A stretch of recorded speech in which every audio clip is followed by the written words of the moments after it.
जय भीम, नमो बुद्धाय। बहुजन सेंचुरी देख रहे हैं आप। मैं विकास सिंह बौद्ध। आज की जो वीडियो है उसमें मुख्य टॉपिक दो ही हैं। इसके अलावा राष्ट्रीय स्तर की खबरों की हेडलाइन मैं आपको बताऊंगा। शुरुआत करते हैं अपने मुख्य दो टॉपिक से।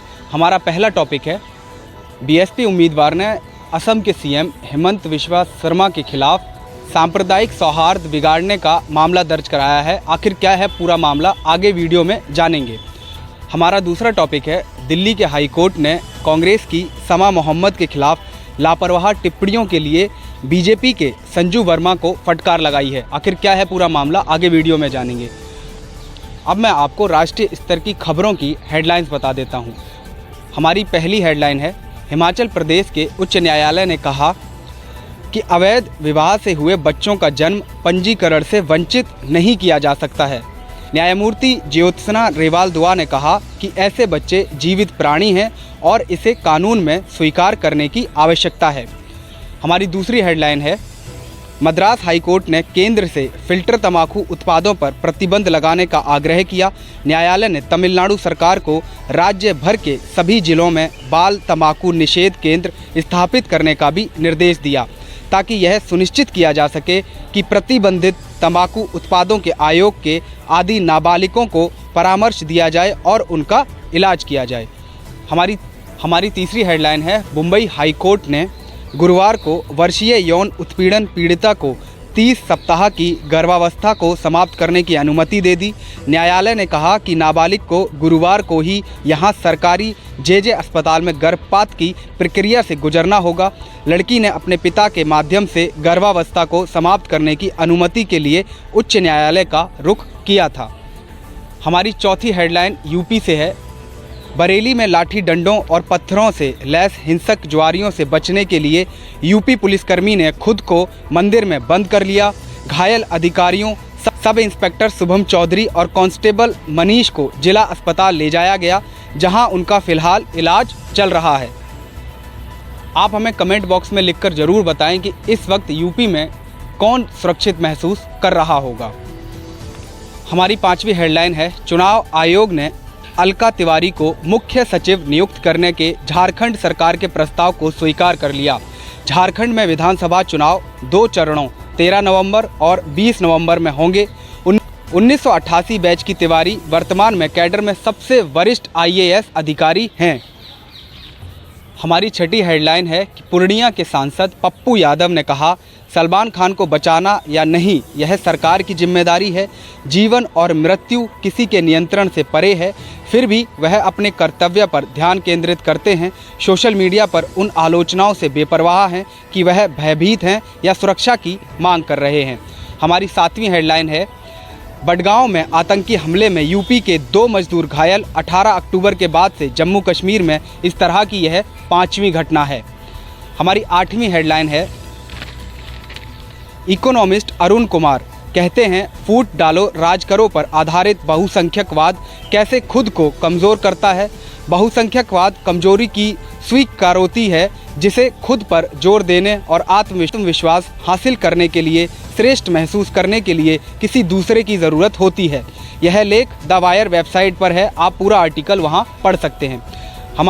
हमारी 9वीं हेडलाइन है कि दिवाली के बाद दिल्ली की हवा की हालत बहुत ख़राब, देश के अन्य कई शहर भी प्रभावित हैं।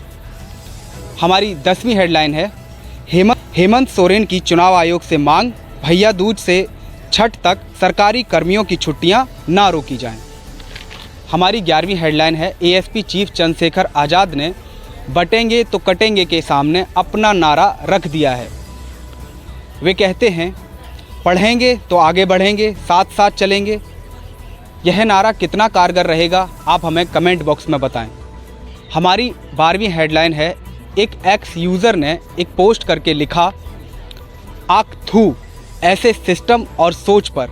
1 महीने की गर्भवती महिला से सरकारी अस्पताल के स्ट्रक्चर को साफ कराया जा रहा है, क्योंकि इसी पर इनका पति लेटा था, जो अब नहीं रहा। आप लोग हमें कमेंट में ज़रूर बताएं कि आप लोगों के साथ भी सिस्टम ने किस तरह का व्यवहार किया है। हमारी 13वीं हेडलाइन है कि इलाहाबाद हाई कोर्ट ने हिंदू मैरिज एक्ट के तहत कहा है कि विवाह के 1 साल के भीतर तलाक की याचिका पर रोक है। आप लोग हमें कमेंट में ज़रूर बताएं कि इलाहाबाद हाई कोर्ट का ये फैसला क्या सही है या फिर गलत है। चलिए अब हम वापस अपने मुख्य टॉपिक पर आते हैं जो वीडियो के शुरुआत में मैंने आपको बताए थे।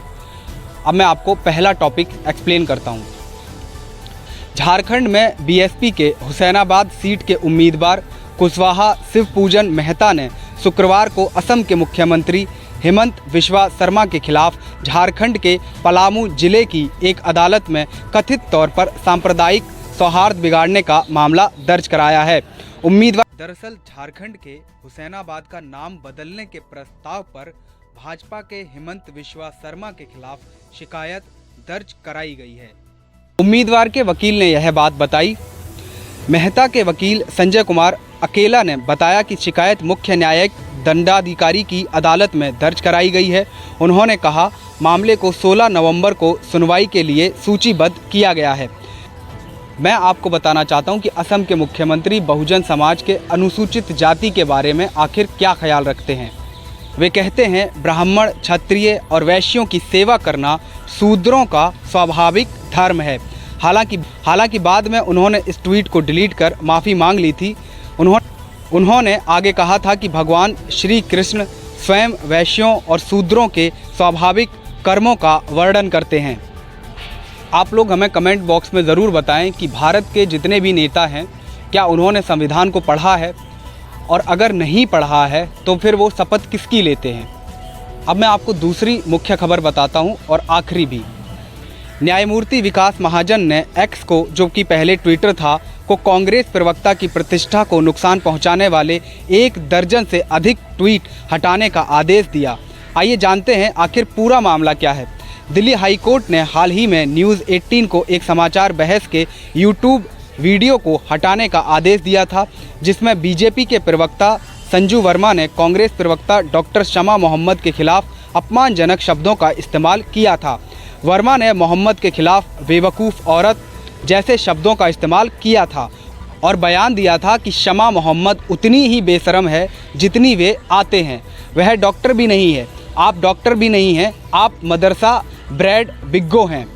न्यायमूर्ति कोर्ट ने कहा यह समान रूप से अच्छी तरह से स्थापित है कि अनुच्छेद 19(1)(a) द्वारा प्रदत्त अधिकार जनता या शालीनता या नैतिकता के हित में या किसी अपराध को उकसाने के संबंध में उचित प्रतिबंधों के अधीन है।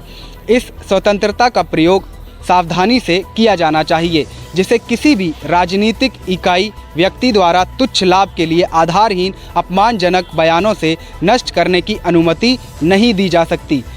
शमा मोहम्मद ने 20 अगस्त को हुई समाचार बहस के संबंध में वर्मा और न्यूज़ 18 के खिलाफ मानहानि का मुकदमा दायर किया था।